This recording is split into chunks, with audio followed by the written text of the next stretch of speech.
To learn a bit extra. I am Shivani Chauhan. इस video में हम लोग देखेंगे क्लास 10th साइंस की बुक का चैप्टर 7 कंट्रोल एंड कोऑर्डिनेशन का पार्ट 2। इससे पहले हम लोग नर्वस सिस्टम वाला देख चुके हैं। अब हम देखते हैं what happens in reflex section. Reflex section क्या होता है और किस तरीके से होता है। तो रिफ्लेक्स जो वर्ड है हम लोग काफ़ी ज़्यादा इस्तेमाल करते हैं जब हम बात करते हैं किसी भी सडन एक्शन की, जो एनवायरनमेंट में जैसे कि कुछ हुआ, फिर हम लोग एनवायरनमेंट में कोई बदलाव आया, फिर उस बदलाव पे हमारी बॉडी कैसे एक्ट करती है, वो रिफ्लेक्स होता है। We say I jump out of the way of the bus reflexively, मतलब बस आई सामने और एकदम से हट गए आप लोग, तो मतलब बिना कुछ सोचे समझे एकदम से कुछ काम हो जाता है ना, तो वो रिफ्लेक्स एक्शन होता है। और I pulled my hand back from the flame reflexively, मतलब आग से मैंने अपना हाथ मतलब झटके से दूर हटा लिया। या फिर जब खाने मतलब हमें भूख लगती है तो हमारे मुंह में पानी आने लगता है, तो वो भी एक रिफ्लेक्सिव एक्शन होता है। बट ये होता क्या है? A common idea in all such example is that we do something without thinking about it और without feeling in control of our actions. तो रिफ्लेक्स एक्शन वो होता है जिसमें हम लोग कोई सोच के काम नहीं करते हैं और कोई फील करके नहीं करते हैं, वो अपने आप हो जाता है। Yet there are situations when we are responding with some action to the changes in our environment. How is control and coordination achieved in such situation. तो हम लोग कुछ एक्शन कर रहे होते हैं, जैसे कि वही ना, हाथ गरम लगा दो, हटा लिया, इस टाइप से। तो इसको हम समझते हैं क्या होता है। Take one of our examples, touching a flame is an urgent and dangerous situation for us और in fact for any animal. तो फ्लेम मतलब आग पे हाथ रखना, या हमारे लिए या फिर किसी जानवर के लिए काफ़ी डेंजरस सी सिचुएशन है। हम लोग किस तरीके से इस पर रिस्पॉन्ड करेंगे। One seemingly simple way is to think consciously about the pain and possibility of getting burn and therefore move our hand. एक तो ये है कि भाई हमारा हाथ जल जाए, फिर हम सोचें अच्छा हमारा हाथ जल गया है, अरे दर्द हो रहा है, फिर हटाएं, है ना। एक तो ये तरीका है। तो इम्पॉर्टेंट क्वेश्चन यहाँ पे ये आता है कि ये सब करने में हमें कितना टाइम लगेगा। हम सोचेंगे हाथ हटाया या ना हटाया, उस तब तक क्या हो जाएगा आपके हाथ का। आंसर डिपेंड करता है कि हम किस तरीके से सोचते हैं। If nerve impulses are sent around the way we have talked about earlier, then thinking is also likely to involve the creation of such impulses. Thinking is a complex activity, so it is bound to involve a complicated interaction. देखिए क्या बताया गया है इसमें कि thinking एक काफ़ी ज़्यादा कॉम्प्लेक्स सी चीज़ है। तो हम लोगों ने पहले देखा था कि कई बार हम कुछ सोच के काम करते हैं, कई बार हम लोग बिल्कुल ऐसे झटके से काम कर लेते हैं बिना सोचे समझे। भाई गर्म चीज़ पे हाथ लगा, हमने हाथ हटाया, हमने कोई मतलब ज़्यादा कोई थिंकिंग थोड़ी ना लगाई। ये हमारे नर्व इम्पल्सेस होते हैं, मतलब नर्वस सिस्टम यहाँ पर काम कर रहा होता है। If this is the case there it is no surprise that thinking tissue is our in our body consist of dense network of intricately arrange neurons. तो देखिए हमें ये बताया जा रहा है यहाँ पर कि जो थिंकिंग प्रोसेस है ना, वो किस तरीके से काम करता है। हमारी बॉडी में काफ़ी सारे न्यूरॉन्स होते हैं जो काफ़ी एक दूसरे से जुड़े हुए होते हैं और वो काफ़ी अच्छे से एक्ट कर रहे होते हैं, तभी हम लोग सोच पाते हैं। It sits in the forward end of the skull and receive signal from all over the body which it thinks about before responding to them. तो जो हमारा पूरा नर्वस सिस्टम होता है ना, ये जो न्यूरॉन्स का पूरा सिस्टम होता है, ये हमारे स्कल में होता है, हमारे हेड में होता है। और ये काफ़ी मतलब जितने भी सिग्नल्स होते हैं पूरी बॉडी में, किस तरीके से एक्शंस हो रहे हैं, हमारी बॉडी कैसे रिएक्ट करेगी एनवायरनमेंट के चेंजेस पे, ये सारा का सारा हमारे दिमाग में चल रहा होता है। हमारे न्यूरॉन्स के सिस्टम इसको कंट्रोल कर रहे होते हैं। Obviously in order to receive these signals this thinking part of the brain in the skull must be connected to nerves coming from various part of the body. तो जो दिमाग में थिंकिंग पार्ट चल रहा है हमारी बॉडी के अलग अलग नर्व से कनेक्टेड होता है। Similarly if this part of the brain is to instruct muscles to move, nerves must carry this signal back to different part of the body. तो देखिए आपकी बॉडी ने ब्रेन को सिग्नल भेजा है ना, आपके जो नर्व्स थी आपकी पूरी बॉडी में, उससे ब्रेन पे सिग्नल गया और ब्रेन ने उस सिग्नल को समझा और ब्रेन से फिर उन नर्व्स के पास दोबारा से वापस सिग्नल जाता है। हॉट ऑब्जेक्ट जब आप मतलब छूते हैं, फिर आपने हॉट ऑब्जेक्ट छुआ, आपकी नर्व ने ब्रेन को भेजा, ब्रेन ने फिर इसको भेजा, भाई ये माइन्यूट मतलब माइक्रो सेकेंड्स में काम हो जाता है। तो क्या होता है कि how does the design of the body solve this problem, मतलब इतना सारा काम कैसे होता है। Rather than having to think about the sensation of heat, if the nerves that detect heat were to be connected to the nerves that move muscles in a simpler way, the process of detecting the signal और input and by responding to it an output might be complicated. तो देखिए क्या है इसमें, basically मैंने जो आपको बताया ना कि हमारा जो हाथ है लगा हीट पर, है ना, हीट पर, ये हीट है सपोज करिए, इस पर लगा, फिर हमारे दिमाग ने मतलब इसने दिमाग को सिग्नल भेजा, दिमाग ने इसे भेजा कि वापस हाथ खींच लो। तो ये ना बहुत ही जल्दी जल्दी हो जाता है, बहुत ही क्विक होता है। इस बहुत ज़्यादा क्विक जो एक्शन होता है ना उसको हम लोग रिफ्लेक्स एक्शन कहते हैं। और ये जो कनेक्शन पूरा बना होता है ना इसको हम लोग रिफ्लेक्स आर्क कहते हैं। तो ये वाला जो हमारा डायग्राम है ना ये है रिफ्लेक्स आर्क का। तो इसमें देखिए ये यही पूरा बताया हुआ है कि आप देखिए रिसेप्टर्स हैं हीट के, पेन के। रिसेप्टर्स हमारी स्किन जो होती है ना उसमें रिसेप्टर्स होते हैं। हमारी पूरी बॉडी है, हमारी पूरी बॉडी स्किन है, स्किन में रिसेप्टर्स होते हैं। रिसेप्टर्स का मतलब होता है वो कुछ रिसीव कर सकते हैं। तो वो हीट को या पेन को रिसीव कर लेते हैं। अब देखिए इसने हीट या पेन को रिसीव कर लिया। अब रिसीव करके ये एक सेकेंड में कलर दूसरा ले लेती हूँ ताकि आप लोग कन्फ्यूजन ना हो। हाँ यहाँ पर देखिए ज़रा, ये इसने हमारे हाथ ने हीट या फिर पेन को फील किया और ये सेंसरी न्यूरॉन्स, तो रिसेप्टर्स थे हमारी स्किन पे, सेंसरी न्यूरॉन्स जो हैं वो भेजेंगे स्पाइनल कॉर्ड में। तो हमारी बैक साइड में हमारी स्पाइनल कॉर्ड होती है। तो हमारी स्किन में सेंसरी न्यूरॉन्स प्रेजेंट होते हैं। सेंसरी न्यूरॉन्स सिग्नल भेजते हैं स्पाइनल कॉर्ड को और स्पाइनल कॉर्ड से सिग्नल जाता है ब्रेन को। तो सेंसरी न्यूरॉन्स सिग्नल भेजते हैं स्पाइनल कॉर्ड को और स्पाइनल कॉर्ड से सिग्नल जो है वो ब्रेन को जाता है।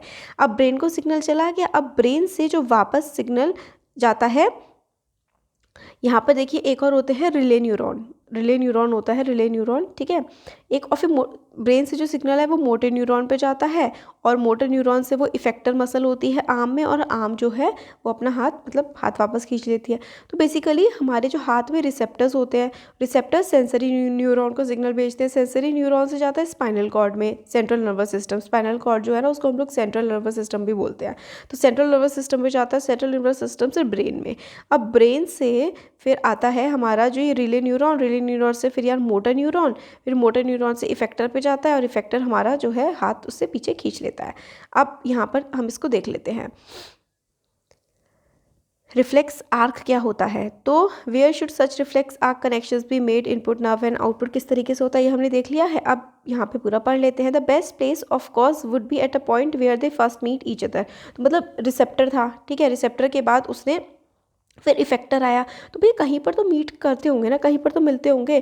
तो nerves from all over the body meet in a bundle in the spinal cord. तो ये जो नर्व्स होती हैं ये सारी की सारी कहाँ पर मिलती हैं, ये सारी की सारी स्पाइनल कॉर्ड में मिलती हैं अपने रास्ते। मतलब हाथ है, ये हाथ और ये वाला ब्रेन है। अब बीच में भी तो कुछ होना चाहिए जो मतलब कनेक्शन बनाए। तो यहाँ पे स्पाइनल कॉर्ड है जो कि इस कनेक्शन बनाती है, काफ़ी सारे नर्व्स वहाँ पर प्रेजेंट होती हैं।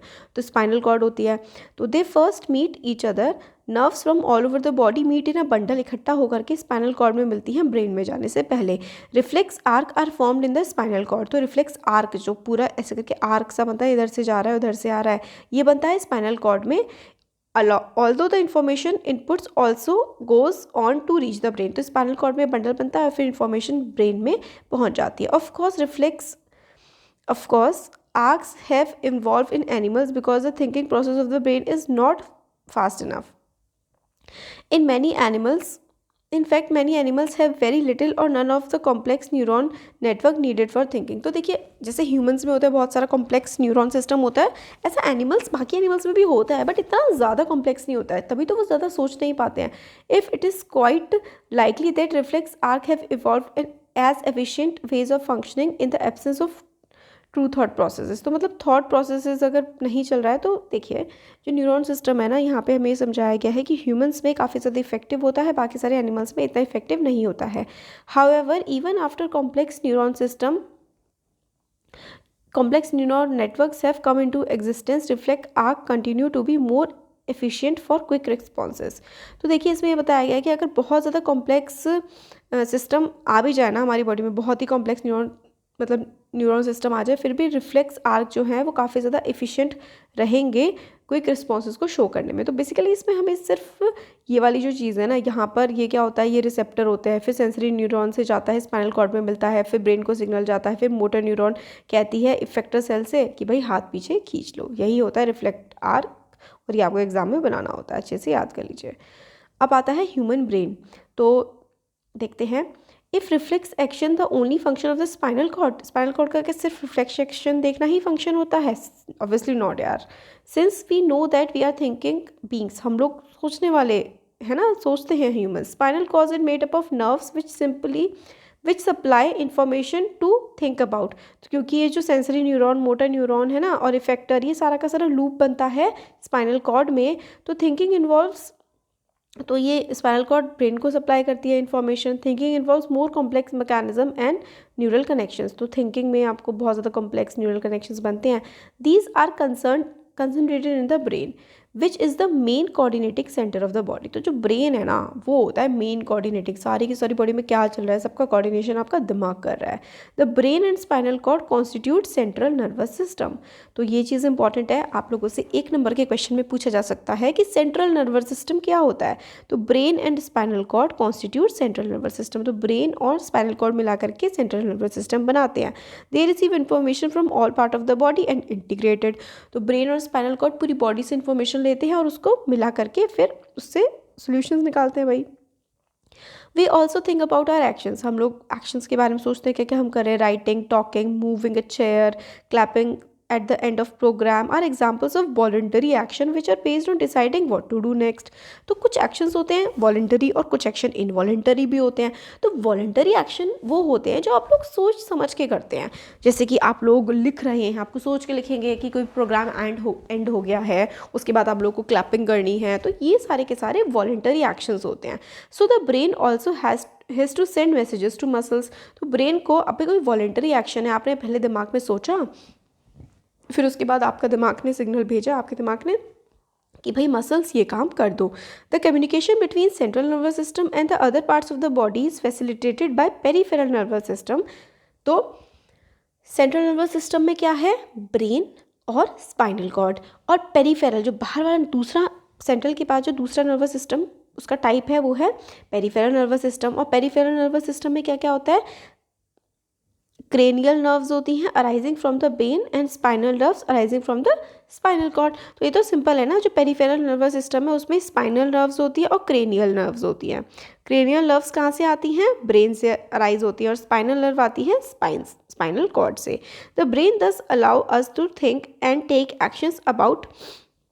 Actions based on that thinking. तो हम लोग अपने दिमाग से सोचते हैं और उस थिंकिंग के बेसिस पे एक्शन लेते हैं। As you will expect this is accomplish through a complex design. तो ये काफ़ी कॉम्प्लेक्स डिज़ाइन होता है, उसे ये सब होता है with different parts of the brain responsible for integrating different inputs and output. तो ब्रेन के ना काफ़ी सारे पार्ट होते हैं, मिनी 3 पार्ट होते हैं, और वो ही मतलब डिसाइड करते हैं कि क्या मतलब इनपुट आया है, उसका आउटपुट क्या देना है, किस तरीके से फंक्शनिंग करनी है। The brain has 3 such major parts और regions, namely fore brain, mid brain and hind brain. तो ये 3 चीज़ें आपको याद रखनी है कि ब्रेन जो है उसके 3 पार्ट्स होते हैं, four brain, mid brain and hind brain. अब इसके भी कुछ आगे पार्ट होते हैं और उनके काम होते हैं, वो आपको याद करना है, इंपॉर्टेंट है। Fore brain is the main thinking part of the brain. अब आपसे अगर क्वेश्चन पूछा जाए विच is the main thinking part of the brain, तो जो फोर ब्रेन होता है ना, फोर ब्रेन होता है, फिर मिड ब्रेन होता है और फिर होता है हिंड ब्रेन। तो जो फोर ब्रेन है ना, ये सबसे ज़्यादा मेन थिंकिंग पार्ट है ब्रेन का। It has regions which receive sensory impulses from various receptors. तो जो फोर ब्रेन है इसमें ये रिसीव करता है काफ़ी सारे इम्पल्सेस काफ़ी सारे रिसेप्टर्स से। तो रिसेप्टर्स तो हमारी पूरी की पूरी बॉडी में है, तो रिसेप्टर्स से जो सिग्नल आ रहे होते हैं ना, वो कौन रिसीव करता है, फोर ब्रेन रिसीव कर रहा होता है। Separate areas of the fore brain are specialised for hearing, smell, sight and so on. तो जो फोर ब्रेन है उसमें काफ़ी अलग अलग एरियाज़ होते हैं, जिसकी किसी की हेल्प से हम सुन रहे होते हैं, किसी की हेल्प से हम स्मेल कर रहे होते हैं, किसी की हेल्प से हम देख पा रहे होते हैं। They are separate areas of association where this sensory information is interpreted by putting it together with information from other receptors.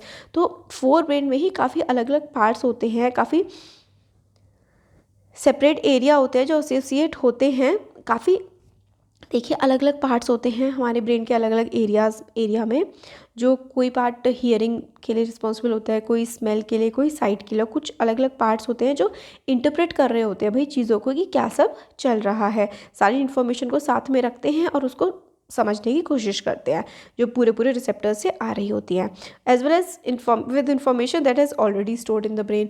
तो क्या है, हमारे ब्रेन के 3 पार्ट है, फोर ब्रेन, मिड ब्रेन और हिंड ब्रेन। सबसे पहले फोर ब्रेन आता है, तो fore brain main thinking part होता है हमारे ब्रेन का, और इस फोर ब्रेन के काफ़ी सारे पार्ट्स होते हैं। काफ़ी सारे मतलब पार्ट्स में डिवाइड होता है, या फिर आप कह लीजिए काफ़ी सारे इसके फंक्शंस होते हैं, जैसे कि सुनना, स्मेल करना और देखना, ये सारा का सारा हम लोग का फोर ब्रेन की वजह से ही हो रहा है। इसके सेपरेट एरियाज़ होते हैं जो सारे के सारे सिग्नल्स हम लोग अपनी बॉडी के थ्रू, अलग अलग सेंसेस के थ्रू रिसीव कर रहे होते हैं ना, वो सिग्नल फोर ब्रेन में जा करके इंटरप्रेट होते हैं कि भाई ये सब चल क्या रहा है। अब बेस्ड ऑन द इस सब के बेसिस पे decision is made about how to respond and the information is passed on to the motor areas which control the movement of voluntary muscles. तो हमारी वॉलेंटरी मसल्स कौन सा part of the brain control करता है? कौन सा? Fore brain हो गया ना। क्यों? क्योंकि हम लोगों ने देखा ना कि हम लोग देख रहे हैं, सुन रहे हैं, टेस्ट कर रहे हैं, स्मेल कर रहे हैं, ये कहीं पर जाकर इंटरप्रेट हो रहा है हमारे दिमाग में और फिर उससे हम लोग एक्शन ले रहे हैं। तो फोर ब्रेन में ये सब वॉलेंटरी मसल्स का काम चल रहा है। एग्जाम्पल के लिए हमारी leg muscles. However certain sensations are distinct from seeing और हियरिंग। अब कुछ सेंसेशंस होती हैं जो देख करके सुन सके, मतलब उससे भी अलग होती है। एग्जाम्पल के लिए, how do we know that we have eaten enough? हमें कैसे पता लगता है कि भाई हमारा पेट भर गया है? Sensation of feeling full is because of centre associated with hunger which is separate part of the fore brain. तो भाई फोर ब्रेन में एक पार्ट होता है, मतलब ऐसी सेंसेशन जिसे हम देख नहीं सकते, सुन नहीं सकते, सिर्फ हम समझ सकते हैं, जैसे कि हमारा पेट भर गया है। तो हमारे फोर ब्रेन में ही एक पार्ट होता है जो कि हमें बता देता है कि भाई पेट भर गया, बस करो मत खाओ। Study the level diagram of the human brain. तो देखिए ह्यूमन ब्रेन है, अब इसको ज़रा पढ़ने की कोशिश करते हैं। फोर ब्रेन है, फोर ब्रेन सबसे ज़्यादा इंपॉर्टेंट पार्ट होता है ना। फिर इसमें हमारे ब्रेन में ये मिड ब्रेन है, यहाँ पर देखिए फोर ब्रेन, मिड ब्रेन और ये हिंड ब्रेन। हिंड ब्रेन के तीन ये पार्ट्स होते हैं, पोन्स, मेड्यूला और सेरिब्रम। और हाइपोथैलेमस होता है, हमारे ग्रोथ हार्मोन होता है, बहुत इंपॉर्टेंट होता है। पिट्यूटरी ग्लैंड होता है, और ये हमारे स्पाइनल कॉर्ड है, स्पाइनल कॉर्ड ना जुड़ी हुई होती है ब्रेन से। तो यही है, फोर ब्रेन के पार्ट होते हैं। फोर ब्रेन के क्या क्या पार्ट है? सेरिब्रम और क्रेनियम, है ना। और फिर हमारा ये जो मिड ब्रेन आता है, और यहाँ पे हाइपोथैलेमस होता है, पिट्यूटरी ग्लैंड होता है। हिंड ब्रेन में पोन्स, मेड्यूला और सेरिबेलम। तो हिंड ब्रेन में सेरिबेलम है और फोर ब्रेन में है सेरिब्रम। तो यहाँ पे देखते हैं, लेबल डायग्राम हम लोगों ने पढ़ लिया। अब देखिए, look at the other use of the word reflex. तो वर्ड जो रिफ्लेक्स है उसके और भी यूज़ है, that we have talked about in the introduction. काफ़ी सारे काम होते हैं ना रिफ्लेक्स के, हमने देखा था पिछले वाले वीडियो में। हमारा माउथ वाटर करता है, पानी आ जाता है मुंह में जब हमें कोई टेस्टी सी चीज़ दिखती है, भूख लग रही होती है। हमारा हार्ट बीट करता है, हम लोग को सोचना थोड़ी ना पड़ता है कोई हमारा हार्ट बीट करने के लिए। इनफैक्ट हम लोग ये सारे एक्शंस कंट्रोल भी नहीं कर सकते हैं, है ना। तो do we have to think about और रिमेंबर टू ब्रीथ और डाइजेस्ट फूड? क्या हमें सोचना पड़ता है कि सांस लें? क्या हमें सोचना पड़ता है कि खाना पचा लें या नहीं पचाएं? ये सब हमें सोचना नहीं पड़ता ना। So in between the simple reflex action like change in the size of pupil and the thought out action such as moving chair, there is another set of muscles over which we do not have any thinking control। तो कुछ ऐसी muscles भी होती हैं जिनकी हमारे thinking का कोई कंट्रोल नहीं होता है ना। जैसे दिल धड़क रहा है, सांस ले रहे हैं, हमारा कुछ कंट्रोल थोड़ा ना इन सब चीज़ों पे। Many of these involuntary actions are controlled by mid and hind brain. तो देखिए, वॉलेंटरी एक्शंस को कौन कंट्रोल करता है? Fore brain. जो वॉलेंटरी एक्शन, हाथ उठाना, है ना, और खाना खाना, या फिर चलना, या फिर तालियां बजाना, जो वॉलेंटरी एक्शन जो हम अपनी मर्जी से कर सकते हैं, उन सबको सोचने के बाद कौन परफॉर्म करवाता है? हमारा जो फोर ब्रेन है वो करवाता है। और इनवॉलेंटरी एक्शन मतलब जिनको हम सोचते नहीं, जैसे सांस लेना, दिल का धड़कना, ब्लड प्रेशर का बढ़ना, है ना, थूक आना मुँह में, सेलिवेशन हो गया, और वॉमिट करना, है ना, ये सारे की सारी जो चीज़ें होती है ना, ये मिड ब्रेन और हिंड ब्रेन। ये चीज़ बहुत इंपॉर्टेंट है, बहुत पूछते हैं कि भाई वॉलेंटरी एक्शंस को कौन कंट्रोल करता है? Fore brain. और इनवॉलेंटरी जो बिना सोचे समझे, हम लोग बिना सोचे समझे का मतलब है जो खुद ही हो रही होती है, हमें सोचना नहीं पड़ता, जैसे कि हार्ट बीट, तो ये होता है मिड ब्रेन और हिंड ब्रेन करते हैं। All these voluntary actions including blood pressure, involuntary मतलब हम कुछ सोच समझ के नहीं करते, अपने आप होते, सेलिवेशन, वॉमिटिंग, ये सब कौन are controlled by medulla in the hind brain. तो देखिए, हिंड ब्रेन जो है, हिंड ब्रेन में एक पार्ट होता है मेड्यूला।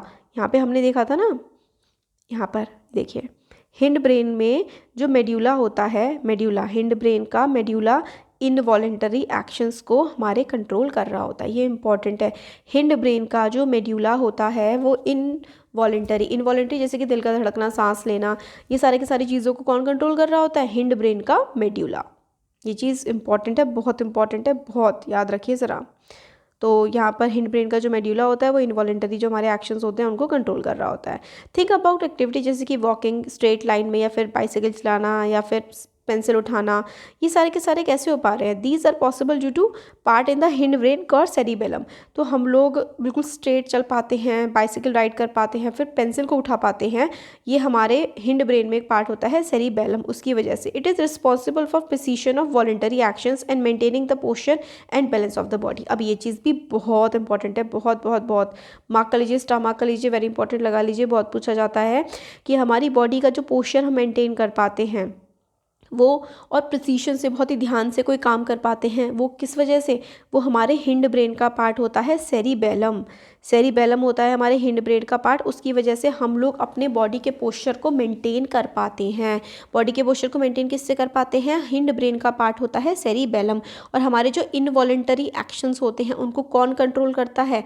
उसका हिंड ब्रेन का पार्ट होता है मेड्यूला, वो कंट्रोल करता है। Imagine what would happen if these event fail, तो फिर हमारे दिमाग में कमी होती है है ना।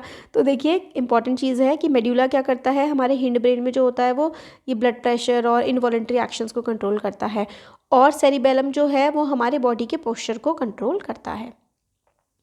ये आ गया। अब how are these tissues protected, ये टिश्यूज़ जो है प्रोटेक्ट कैसे होते हैं? अब है ना, 20 मिनट की हो गई है वीडियो। अब इसके बाद हम लोग कोऑर्डिनेशन इन प्लांट्स चले देख ही लेते हैं। How are these tissues protected, ये टिश्यूज़ प्रोटेक्ट कैसे रहते हैं? तो डेलिकेट ऑर्गन ब्रेन जो होता है काफ़ी इंपॉर्टेंट होता है काफ़ी सारी एक्टिविटीज़ के लिए, ताकि हम लोग कोई भी ध्यान से काम करते हैं उसमें बहुत दिमाग लगाना पड़ता है। For this the body is designed so that the brain sits inside a bony box. तो हमारा दिमाग का ख्याल भी रखना पड़ेगा, इसलिए हमारा जो दिमाग है ना, जो हमारा ब्रेन है वो काफ़ी बोन्स के बीच में होता है। The brain is contained in a fluid filled balloon which provides further shock absorption. हमारा जो ब्रेन है वो एक हड्डी के ढांचे में आप कह लीजिए वो होता है, मतलब बोन्स के बॉक्स में होता है, और उसमें एक फ्लूइड भी होता है जो शॉक से बचाता है। If you run your hand down the middle of your back, you will feel a hard bumpy structure. This is a vertebral column or backbone which protect the spinal cord. अब अपनी गर्दन पे पीछे की तरफ हाथ लगा के देखिए, कुछ हड्डियाँ हड्डियाँ से निकलती हुई दिखेंगी आप लोगों को, और ये क्या होता है? वर्टिब्रल कॉलम होता है, या फिर आप इसे बैकबोन कह सकते हैं, जो हमारी स्पाइनल कॉर्ड को बचा करके रखते हैं, क्योंकि स्पाइनल कॉर्ड में हमारे जो रिसेप्टर होते हैं और कनेक्टर्स वगैरह होते हैं वो, है ना, किसी सिग्नल की मिक्स करते हैं, ब्रेन तक पहुँचाते हैं, तो उसको प्रोटेक्शन की भी ज़रूरत है। तो बैकबोन या फिर वर्टिब्रल कॉलम के अंदर वो होता है, प्रोटेक्ट करता है स्पाइनल कॉर्ड को। ये हो गया। कैसे प्रोटेक्ट होता है ये सारे टिश्यूज़ ब्रेन के? हमारे एक स्कल होता है, बोनी सा बॉक्स होता है, फ्लूइड होता है जो कि इसे शॉक से बचाता है। अब how does the nerve tissue cause action, ये जो नर्व टिश्यू है ये एक्शन कैसे करते हैं? तो so far we have been talking about nerve tissue. हम लोग नर्व टिश्यू के बारे में पढ़ रहे हैं कि किस तरीके से इन्फॉर्मेशन कलेक्ट करता है, हमारी बॉडी में भेजता है, इन्फॉर्मेशन को समझता है, डिसीजन लेता है, हमें इन्फॉर्मेशन कन्वे करता है, हमारी मसल्स में एक्शन करते हैं। इन अदर वर्ड, जो भी हम एक्शन या मूवमेंट कर रहे होते हैं वो बेसिकली मसल टिश्यू सारा का सारा फाइनल जॉब करती है। ब्रेन में तो सिग्नल पहुंच जाते हैं, ब्रेन अपना काम बता देता है मसल टिश्यू को, फाइनल काम कौन कर रहा होता है? मसल टिश्यू फाइनल काम कर रहे होते हैं। अब एनिमल्स के मसल टिश्यू मूव कैसे करते हैं? तो when a nerve impulse reaches the muscle, nerve impulse muscle तक पहुंचता है, मसल टिश्यू तक, मसल फाइबर मस्ट मूव। अब दिमाग ने भेज दिया हमें सिग्नल, अब मसल फाइबर को घूमना पड़ेगा भाई। How does muscle cell move, अभी मसल सेल मूव कैसे करते हैं? तो देखिए क्या होता है ना, the simplest notion of movement at the cellular level is that muscle cells will move by changing their shape so that they shorten. तो muscle cells move करते हैं अपनी shape को change करके। तो next question आता है, how do muscle cell change their shape? तो जो signal आया वो muscle cell ने आगे बढ़ाया। अब muscle cell किस तरीके से move करते हैं अपनी शेप को चेंज करके? शेप कैसे चेंज करते हैं? तो ये आंसर जो आता है ना, वो आता है सेल्यूलर कंपोनेंट्स में। जो सेल्स होते हैं वो अपनी शेप्स को चेंज कर रहे होते हैं। Muscle cells have special proteins that change both their shapes and their arrangement in the cell in response to nervous cell impulses. तो हमारी बॉडी में जो मसल्स होती है ना, उसमें एक ऐसा प्रोटीन प्रेजेंट होता है जो कि हेल्प करता है उन सेल्स को अपनी शेप चेंज करने में, ताकि वो नर्वस मतलब जो इलेक्ट्रिकल इम्पल्स ब्रेन से आए हुए हैं ना उस पर एक्ट कर सके। तो कैसे मूव करती हैं मसल्स? भाई देखिए, उसमें एक स्पेशल प्रोटीन होता है जो कि सिग्नल रिसीव करके सेल की शेप को चेंज करने में हेल्प करता है। जब ये हो रहा होता है ना, नया अरेंजमेंट बन रहा होता है, new arrangements of these proteins give the muscle cell a shorter form. तो ये जो नया अरेंजमेंट होता है मसल सेल्स को छोटा बना देता है। Remember when we talked about muscle tissue in class 9th, तो मसल टिश्यू के बारे में 9th में पढ़ा था। तो कई सारे टाइप के मसल्स होते हैं, कुछ वॉलेंटरी मसल्स होते हैं, कुछ इनवॉलेंटरी मसल्स होते हैं। मतलब वॉलेंटरी मसल जो आप अपनी मर्जी से हिला सकते हैं, कुछ इनवॉलेंटरी होते हैं जो आप नहीं हिला सकते हैं ना। तो इनके बीच में क्या डिफरेंस होता है, वो मसल्स फ्लेक्सिबल होते हैं, वॉलेंटरी वाले जो हिला पाते हैं आप लोग। बस इसमें ये वाला जो है था ना, how does the nerve tissue cause action, nerve tissue कैसे एक्शन करते हैं। तो हमारे जो मसल सेल्स होते हैं ना, उसमें एक प्रोटीन होता है जो कि उन मसल सेल्स के साइज़ को छोटा होने में हेल्प करता है, छोटा होकर के वो इजीली मूव कर पाते हैं। इसमें सिर्फ और सिर्फ यही था, देखिए, ताकि जो इलेक्ट्रिकल सिग्नल्स उनको मिले हैं वो आगे पहुंचा पाए। तो स्पेशल प्रोटीन होता है जो कि उनकी शेप चेंज करने में हेल्प करता है और इलेक्ट्रिकल इम्पल्स को आगे पहुंचा देता है। यहाँ तक ये हमारा हो गया। अभी क्वेश्चंस हैं, सारे के सारे आ जाएंगे। अब कोऑर्डिनेशन इन प्लांट्स जो है, कोऑर्डिनेशन इन प्लांट्स वाला हम लोग नेक्स्ट वीडियो में देख लेंगे। और फिर इसके बाद हार्मोन इन एनिमल्स, ये चैप्टर छोटा ही है, नेक्स्ट 2 वीडियोस और बनेंगी, चैप्टर हो जाएगा कंप्लीट। तो कैसा लगा वीडियो ज़रूर बताइए, अच्छा लगा तो लाइक करिए, चैनल को सब्सक्राइब करिए, अपने फ्रेंड्स के साथ शेयर करिए। Thank you.